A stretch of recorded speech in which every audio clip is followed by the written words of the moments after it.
I'm Erwin Bongon from Chat Realty. Sabi ko sigurong life-changing yung nangyari sa akin bago ako maging real estate salesperson. Kasi, syempre, first year college ka, maghahanap ka ng part-time. Kasi, tatlong kapatid ko, apat kami.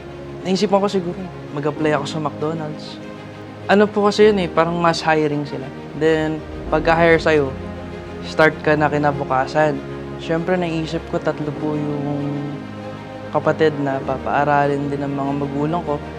Mas gusto kong gastusan or isarili na lang yung expenses ko kaysa kasama pa ako sa apat na expenses ng dalawa kong magulang.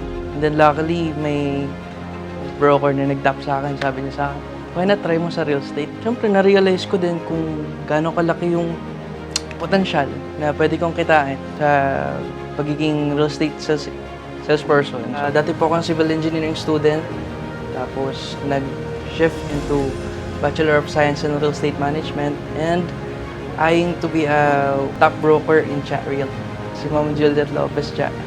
Malugod niya kaming tinanggap sa Chat Realty Corporation. So, malaking blessings para sa akin na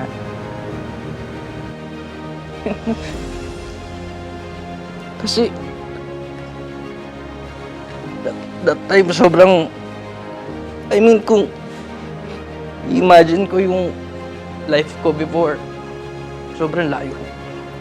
Laki na ng pinagbago. So, tears of joy. Masaya ka sa naging choice ko kasi 18 years old ako. Meron akong existential crisis. Hindi ko alam kung saan ako papatungo. Pero ngayon, nagkaroon ako ng direction sa buhay. Alam ko na kung anong gusto ko. Masaya kasi yung mga hinihiling ko before, di ko man na-realize, madami nang dumating. Yung mga dating wish ko lang, wish ko lang magkaroon kami ng internet kasi online class nun. Ngayon, sobra-sobra pa. Sobra-sobra to the point na hindi ko naman na-imagine na at 21 years old, magagawa ko yung ganito. Dati about lang sa akin Hindi na lang about din sa family ko, about na rin siguro sa family na din ng team ko kasi iniintindi ko na yung mga expenses or kailangan nila sa buhay. Nagkaroon na rin ng impact yung Chat Realty and Apex Homes sa ibang tao na hindi ko naman akalain na mangyayari before. Malaking blessings yung Apex Homes and Chat Realty sa naging buhay ko. In terms of investing property, before sira-sira yung bahay namin. Pinto nga namin before, wala kaming lock Pag pumunta ka sa bahay namin, pwede mo kami nakawan. Actually, yun yung nagiging daily motivation ko. Property investments. So, paunti-unti, hindi pa man ngayon matitirahan. At least, meron nang inaasahan yung family ko in the future na titirahan namin. Yun, medyo nag-i-improve naman. Nagugustuhan ko yung pagbebenta ng property kasi wala kaming masasabing sariling bahay namin. Napakasaya para sa akin na ako mismo naging instrumento sa ibang family na magkaroon ng sariling property kasi hindi na may experience ng ibang kabataan yung na-experience namin na palipat-lipat kami ng bahay. Sabi nga nila, your property is your legacy. Property is something na maiiwan mo kahit wala ka na dito sa mundo. Property is something na mapapamana mo sa pamilya mo. Iba pa rin talaga yung meron ka masasabing sarili mong tahanan. Ako masasabi ko na project na sabi ko nagkaroon ako ng breakthrough, which is yung sa Teresa Park Place. Doon talaga nag-boom yung sales namin. From 100 million going up to 200 million plus. Yun naging sales namin past year. Memorable yung project na sa akin na yun. Kasi doon ko nakilala yung current team ko. Ngayon, hindi na lang sila nagbebenta sa Teresa. Pinadala ko na sila sa Arrow Town, sa Bulacan, kasi kaya na naman nila.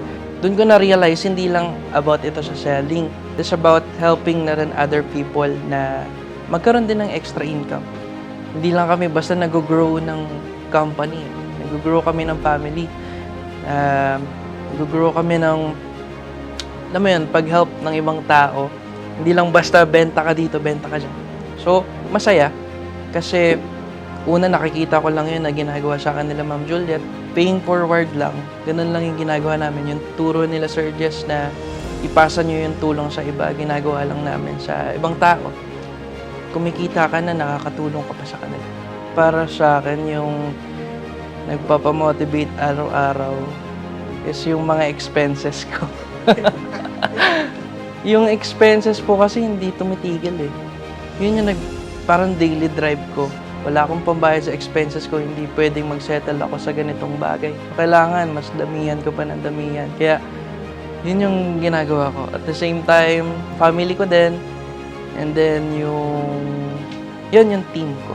Kasi, malaking bagay na sila para sa akin. So, iniisip ko lang palagi, kailangan malaki yung sales namin para malaki yung pwedeng panggasto sa expenses ko, pati na rin sa mga team ko na din. Actually, kapag ang iniisip mo lang is pagtulong sa ibang tao, suddenly, hindi mo na lang mararamdaman na sa pagtulong mo sa ibang tao, marami na pala yung blessings na dumadating sa'yo. 3 years or 5 years from now, yes, nakikita ko na malaki yung possible na maging help ng APEC Homes and Charity pagdating sa finances ko. Pagdating sa sales process, i-guide yung buyers after sales din. So, mahalaga kasi na makikater mo yung mga buyers after sales. Kailangan, alagaan mo sila and then to avoid cancellation na rin.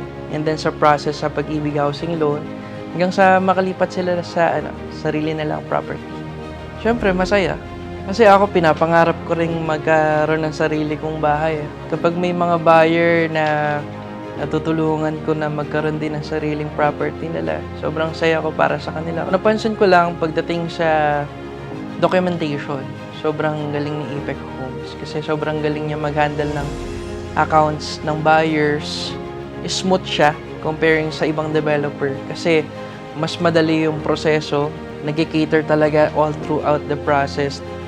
Kapag nag-caters po kasi kami ng buyers, talagang may puso sa serve sa kanila ng smooth na process sa pagkuha ng sarili nilang property. Kasi pag quality yung service na binigay mo sa buyer, syempre hindi naman may iwasan ng buyer na i-refer ka din sa ibang mga kakilala niya, sa ibang katrabaho niya, kasi maayos yung service na binibigay mo sa kanila.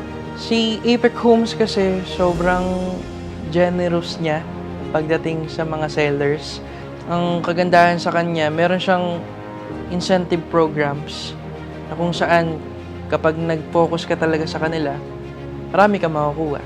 Mas madaling mag-focus sa APEC Homes kasi marami silang projects na pwede mong pagpilian kung saan ka magbebenta and saan ka magpo-focus. Sa mga fellow sellers sa APEC Homes, bigyan lang natin yung best service natin sa mga clients. Galingan lang natin sa pag-cater sa kanila. 2 years, 3 years from now, tsaga-tsaga lang, darating din yung mga pinagpagura natin. Ako si Ervin Bongon at ang makasama sa ka-APEC Spotlight ay malaking blessing dahil binibigyan ng importance ni APEC Homes ang striving salespersons niya.